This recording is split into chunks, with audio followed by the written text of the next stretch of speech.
আসসালামু আলাইকুম। আশা করি প্রত্যেকে ভালো আছেন।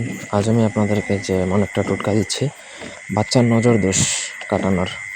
এটা তাদের জন্য উপকৃত হবেন যাদের বাচ্চা কাচ্চা আছে, দেখা যায় নজর লেগে গেছে, জিন ভূতের আসর লেগে গেছে, তারাই মূলত এই তদবিরটা উপকারে আসবে তাদের।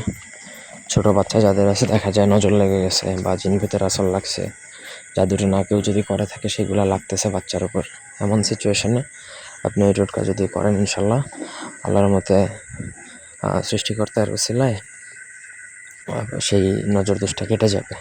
আর যদি কেউ না করে থাকে তাহলে আর কখনো লাগবে না ওই টোটকাটা যদি একবার করেন। পুরো ভিডিওটা না টেনে শেষ পর্যন্ত দেখবেন, আমার চ্যানেলটা সাবস্ক্রাইব করবেন, লাইক কমেন্ট শেয়ার করবেন। ব্যক্তিগত যে কোনো কাজ যদি আমাদেরকে দিয়ে করাতে চান, সেক্ষেত্রে স্ক্রিনে দেওয়া নাম্বারে সরাসরি ফোনে, হোয়াটসঅ্যাপে অথবা ইমোতে যোগাযোগ করে যে কোনো কাজ করাতে পারবেন, দেশে বা দেশের বাইরে থেকে।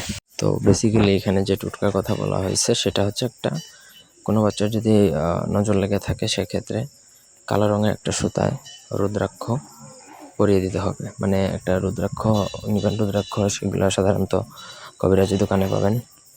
হিন্দুরা সাধারণত যেটা দিয়ে জপ করে, মহাদেব শিবের গলা যেটা থাকে, সেই রুদ্রাক্ষটা মূলত আপনাকে মধ্য বরাবর একটা মানে ওই আংটি, মানে চেইনের মতো করে আপনি জাস্ট ওটা কী করে শিশুর গলায় পরিয়ে দিবেন একটা কালো সুতা দিয়ে, ব্যাস, আর কিছু লাগবে না।